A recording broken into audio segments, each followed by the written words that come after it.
Welcome to Spotlight on the Arts. I'm Michael McKeever and I'll be your host today. Now today we're going to talk about the role of the set designer in theater. Joining me is our usual panel, the always delightful Miss Iris Acker, actor and producer of Spotlight on the Arts. Mr. William Hirschman, a well-respected journalist and theater critic and the founder of Florida Theater on Stage.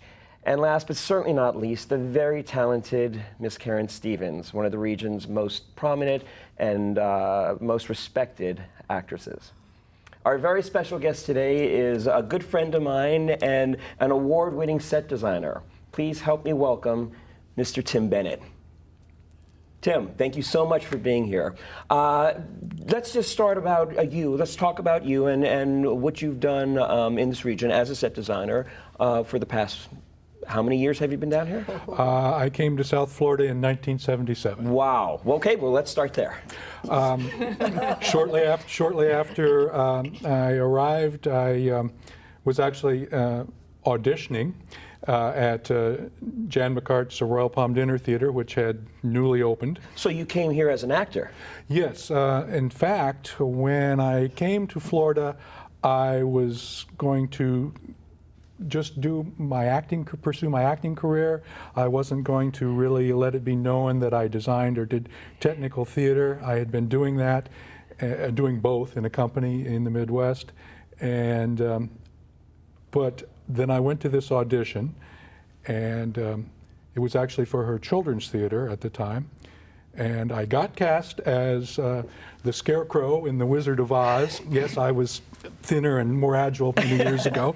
But at the same time, someone came in and said there were some last-minute things that needed done with the lighting, changes in lighting, and they wanted to know if there was anybody that knew how to do that. And I said, well, yeah, okay. And I went in and helped them rehang their lighting plot for the show that was on their first show, The Merry Widow. And it wasn't long after that I became the technical director and designer at Jan McCart's Royal Palm Dinner Theater. There you go. And I was with her for and her other shows all over in Key West and Fort Lauderdale and Miami theaters for 15 years. And then in 1993, there was a fire in her theater, and it burned down or was gutted on the inside, and I was there long enough to help her redo that theater and open the first show. In the meantime, I'd had offers to go elsewhere, and so I ended up at Caldwell Theater. And I was with Michael Hall at the Caldwell Theater until it closed in 2 years ago. And so now you're working primarily as a freelance set designer. I've been working in several places. I've done some work and will continue to do some, I hope, at Actors Playhouse in Coral Gables. I've done some work on the West Coast at Florida Repertory Theater and at Theater Zone in Naples. And I'll be designing a show at FAU, Florida Atlantic, which, by the way, is the reason that my wife and I came to Florida in 1977. We'd been working in a company in the Midwest, and we decided we wanted to go back to school for a while to do something different. And a friend that we were working with, who was actually a director at ACT in San Francisco, said, well, I don't know anything about the school, but my parents live in Boca Raton, and that school looks really good, Florida Atlantic University. So we applied. Lee went, my wife, I didn't. I started working right away. But now it's come full circle, and I'm going to be designing a show there. And that's wonderful. That's great. I think a lot of people don't really know what a set designer does. They may have seen mock-ups, they may have seen conceptual drawings, but the work is much more complicated than that.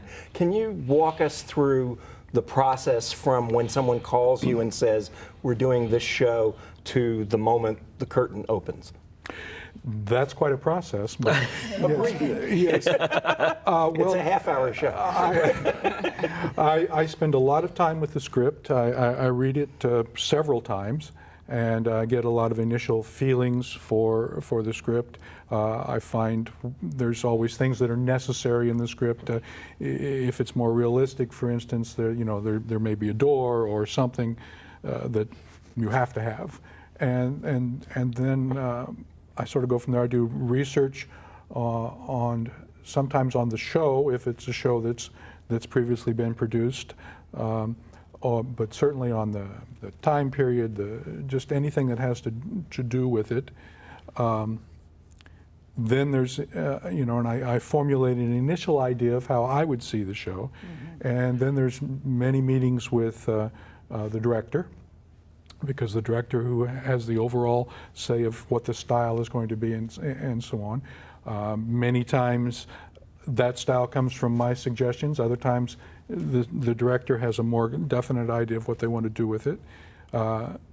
And also in the script itself, there's a style that's inherent to the script. And then it's back to the drawing board to do conceptual ideas and then finalize that, working also then with the lighting designer, with the costume designer, to get an overall concept and overall look. Just one quick follow-up. One of the things that I think most people don't realize is that there's a step after the conceptual drawings. Do you not do actual drafting and elevations and detailed do ground plans and front and side elevations and details of various elements of the show. Sometimes there's furniture that has to be created or built. Really? Well, when I worked at Royal Palm, for instance, it was in the round, and or the square, as we used to or the square, and furniture, things would have to be brought on and off, and and to have the flow of the show, had to create a way so that it wasn't stop the show and bring it on, change the scenery, because we did so many musicals that were multiple scenes and so on. So it might be a period piece of furniture, but it had to be gotten on and off stage very quickly and easily, and then maybe it had to be tap danced on while it was there, and then last for 3 months. And so I would design the furniture so that it looked like this period piece, but had mobility, was on casters or whatever, and I did tables with changeable tops that had to be tap danced on, things like that. And I'd like to use one show, Stuff. We have the award-winning playwright right here, and the award-winning designer right here. And what a challenge! Yeah. You have no idea. That's what I want to talk about. I mean, from an audience's point of view now, I'm just sitting there, and there's the first set. I say the first set because the first act was a set unto itself. And then, wow, the second act. Fast. How did you get all that stuff? Yeah, I was going to say, describe it. The premise of Stuff, it was all about the Collier brothers, who were the first, the country's first infamous or famous hoarders. And Act One takes place, as you know, in 1929, when the brownstone that they live in is at its absolute opulent, most gorgeous. Beautiful. And Act Two takes place 20 years later, when they've filled the house from floor to ceiling with newspapers, bicycle parts, car parts, junk, you name it, it just filled. So the entire set had to be filled from floor to ceiling with stuff, including a kitchen sink, which was wonderful. And that was the challenge. That's right, and how to work. Exactly. Oh, I don't know how that works. Well, anyway, so that was now that's just the intro. So now I'll now let you got the playwright who had a lot to say, I'm sure, about the set as well. A director, an actor, because not only did he write the play, he starred in the play, and a set designer himself. But here's the biggest challenge. When Tim got the script and got the assignment to do it, the script wasn't finished. yes, I had. which is typical. I hear of Michael McKeever. When he writes, he just doesn't finish. Yeah, well, I've worked on 5 or 6 shows now with Michael, new scripts. So he's used but to you.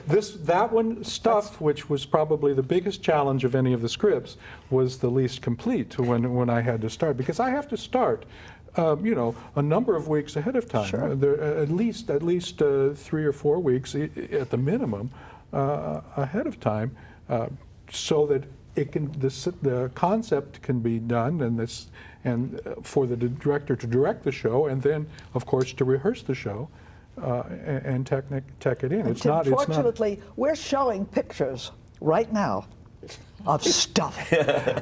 So The before and the after. So with this particular one, I think I designed the first act. Well, no, I designed basically the whole show from a synopsis, because and then the second act was not only all of this literally floor to ceiling, 14 feet tall, of piles of garbage and grand pianos and just anything, paper, newspapers, and so on. But then there had to be tunnels through it for them to make entrances. Right, I remember that. That was insane. And then the tunnels had to all be booby traps so that they would, because Collapse. it was very integral to the script. But originally in the first synopsis, there was one. And then as the show was designed, as things began, actually when rehearsals began, there still was not a second act where all this had to happen. And then there became a second booby trap tunnel, and then after an email, "Are there any more? Please let me know, it's getting late," there was 3. And we used all 3, and all 3 were booby trapped to collapse. That And it worked. Now, yeah, you had to design it, so had to collapse here. Do you work alongside the workers? well, in this case, yes. Now, at Caldwell and at Royal Palm, I was also the technical director. Normally, what a designer does is the designer has the concept, he draws the ground plans, the elevations, any specific details and so on, passes it along to the technical director who does the working drawings for the carpenters and so on to build. But as the technical director in both of these theaters, I was not only the resident designer, I was the resident technical director. So I did all of that.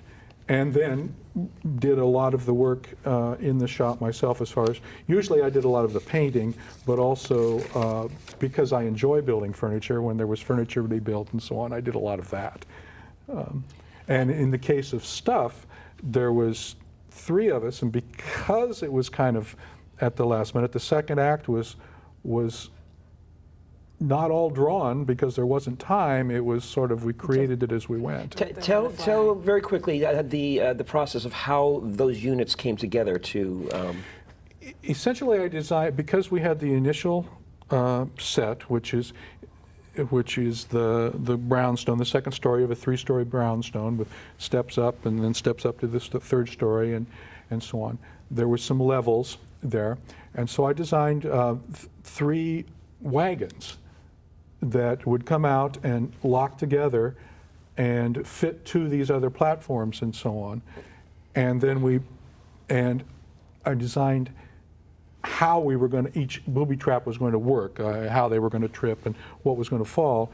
And we built that in advance, and then we just sort of created as we went the garbage around it. Built, on top of these carts, on top of these wheeled wagons, he literally built these stacks of stuff, of garbage, that literally locked together as a giant puzzle piece. It was brilliant. And it was You have to brilliant. be an engineer. Yeah. Yeah. Did you have a degree? Your degree is not in design, is it? No, my degree is in acting and directing. How about that? Another before and after. Ruthless. Again, I love that. Where the curtain closes, the curtain opens. Wow, it's another show. Yes, did that at Actors Playhouse in Coral Gables, and it's actually, initially you look at that and it's a small show, it's a small musical. Sure. But as I've said many times to directors, there are no small musicals.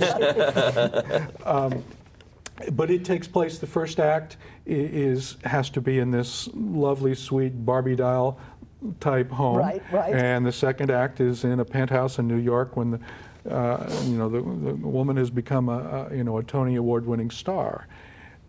plus it's all just because it's a spoof of Broadway and of all these movies and so on. It's totally over the top, and so everything. So the Barbie doll house was like a Barbie doll. It was pink and blue, and then I used in the penthouse there was lots of zebra upholstery and a Warhol on the wall of the star. Wonderful. But we also, when I was talking with David Arisco, so it is small. It's still only a 6-person cast, and so it is rather intimate. But we're doing it on this large stage, so I actually had to create a slip stage or a stage that moved forward, so we could bring it all the way down to the front of the stage, so that it was more intimate to the audience. But there are scenes written in front of the curtain that are important to the show, so it had to go back so that the curtain could close, and then it would come forward. Wow. And then there were turntables built onto this slip stage, so Act 1 was on one side, and it would swing around, turn around, so Act 2 was there so that it could change very quickly at intermission. Did you build the turntables too? Yeah, The turntables were actually built they for were designed onto the slip stage, so Amazing. it was an entire stage moved down with turntables built onto it. Well, something to be said for having a permanent job, being the technical director, and, Yes. in a theater, But do you find freelancing exciting? The challenge of it and the originality, being able to do different things. It is in a way, because of what I've spent the last 30 years, or actually because I was doing the same thing as a technical director and designer in another company in the Midwest before, so almost closer to 40 years, spent the time doing both. It's actually more relaxing now just to design. Mm-hmm. Except it is fun because working with new and different people rather than the same people all the time. And in different spaces, because then each one, when you work in the same space, you become used to it, you learn the tricks, etc. When you go into a new space, suddenly it's like there's new things to learn and new things to make, some of the old tricks that I relied on don't necessarily work. Sure, Interesting. sure. You mentioned earlier that you work to some degree with the costume designer and the lighting designer. Can you talk maybe some specific examples about how that was necessary? Why you guys were working on the same, not just the same page, but what they did affected you and what you did affected them? Well, particularly with lighting, it's so important. I have designed lighting before in the past, but I find it. So I think in those terms when I design a set. There's a line from the Fantastics. Imagine it under light, the old actor says. And I think that's so important because I can put a lot of things on stage, but it's going to look very different once it's lit. And that's important to understand that as a scene designer. In your color choices and whether something is painted or whether there's actually dimension to it, because if there's real dimension, it's going to light differently. And you'll get, and you're going to gain some shadows and highlights places, whereas if it's painted that way, it has to be lit differently to get the same effect. And costumes is the other thing. You can put something, and this was something where I really became important to me was when I worked in the Round at Royal Palm Dinner Theater, because there weren't walls. You could do the floor. I would always do something around the top, and there was 2 columns that they had to be dealt with. So they were always dressed, and other than pieces of furniture and small pieces, for me to create where we were, the costumes said so much about it. So I had to be coordinated with that, color-wise and everything else, as well as the lighting. So it all fits together in the puzzle to become one. It's the total look, because our job as designers, whether it be lighting, costume, or set, is to support the piece, and support the actors, support the script. It's not to be the star, but to help. But to help sometimes it is. Yeah. I would say that stuff nearly was the star. The set was nearly the Oh, star God, of yeah. the show. It really was. It was. It was Michael so, was oh, in that show. Oh yeah, that's right. Yeah, but I gotta tell you, I know when to take a second seat to the set. It's I was a set designer as well. I mean, his credits are endless.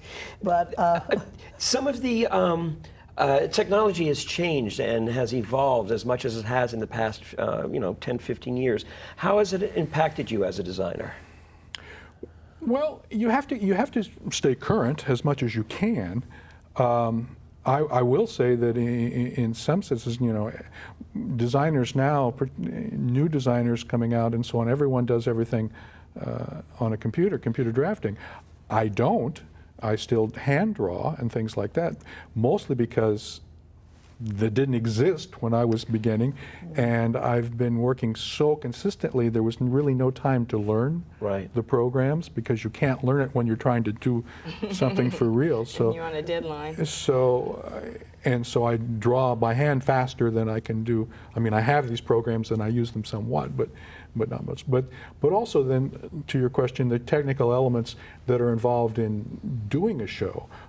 We've used one thing at Caldwell that we did a lot was projections and video, because we were able to get this equipment, this software, and it really changed how I would look at a show, because you could do so many different things and incorporating it into the design as opposed to just putting a screen up there and showing pictures.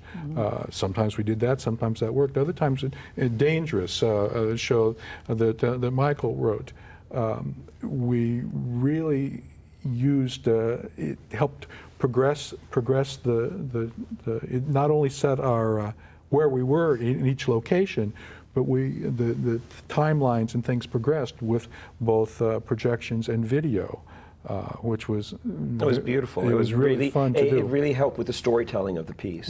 Yeah, how many times the curtain opens and the applause? That must be wonderful for you. As I say, it happens very often, doesn't it now? Well, to tell the Your truth, sense of course always. through most of my career, out of several hundred shows that I've designed, probably only a handful of them have actually had a curtain. Well, I wonder, is one of the budget. We're talking to Palm Beach Drama Works, both Bill Hayes. The first thing how do we put up the set? How do we do the lights?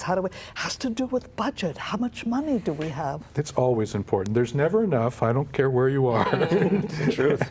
But no, it's very important to know what the budget is and to try and design within the realms of that. For instance, this show that we were just talking about, Ruthless, it's very costly to do the things like the slip stage and the turntable and so on. Now, I wouldn't have been able to do that if they didn't already have some of the equipment that makes this work in place. If I would just design that and said, now go out and get this, it would have been thousands of dollars more, which they would not have been able to do. At Caldwell, we did not have some of that, so I had to create other ways to move scenery when it had to be moved, mostly by stagehand or so on, because we were not able to buy the mechanics. Whereas the projection, which we did have, helped us do things like that. I think it's used too often. Projections? Yes, I really do. I like a set. I can't help it. And, Is it hard to keep up with where technology can take you? In the last 7-8 years in particular, there seems to be just a whole nother hyper jump in the use of LED screens, in not just projections, but I don't even know how they do some of the things that they do, but I think the woman in white, I remember someone talked about on Broadway, it was like all of a sudden. It was all projection. It was all projection. I've actually seen 2 or 3 shows where it's been nothing but projections. Is it hard to keep ahead of that? Well, yes, but again, it really goes back to budget. So, on Broadway, there's a bigger budget, and so a lot of those things can be used, but in the regional theaters, we don't necessarily have that money, and so there isn't as big a jump because it's what you can afford. That actually is a really good question, if I say so myself. Does the use of projections save money in the long run? Or do they cost more or less or what?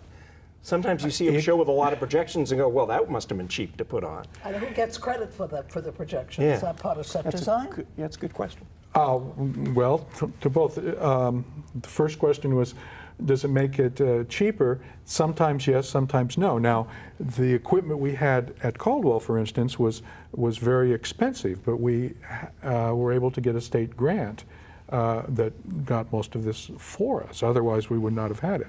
So the initial cost can be very expensive. Now, what it can save maybe with scenic elements and so on later, then yes, it can make some savings, depending on how it's used. And the second question was, Who gets credit Who for? gets credit? Is it projections by, or is that still under set? It's several different ways. Now, I designed scenery with the projections in it. Now, the actual images, some of them I create or find. Other times, the director does some of that because of their concept, and then there's also many times the projection designer who designs the program, who puts the design, puts all the various slides or videos together to put into the design. And it all comes together, you know, and creates some really beautiful, imagery. It all takes a team. Yeah, It all takes a team. But it needs a really good designer and a really good leader. And you, my friend, are just that. You were one of the best designers I've ever had the pleasure to work with. Thank you. He's got some amazing sets. You can see them all over South Florida in various theaters around South Florida. Speaking of various theaters around South Florida, we want you to go and see some. There's great stuff out there, and the only thing that's missing is you in the seats. To find out what's playing and where it's playing, go to floridatheateronstage.com. Thank you so much for joining us. We'll see you next week. Take care.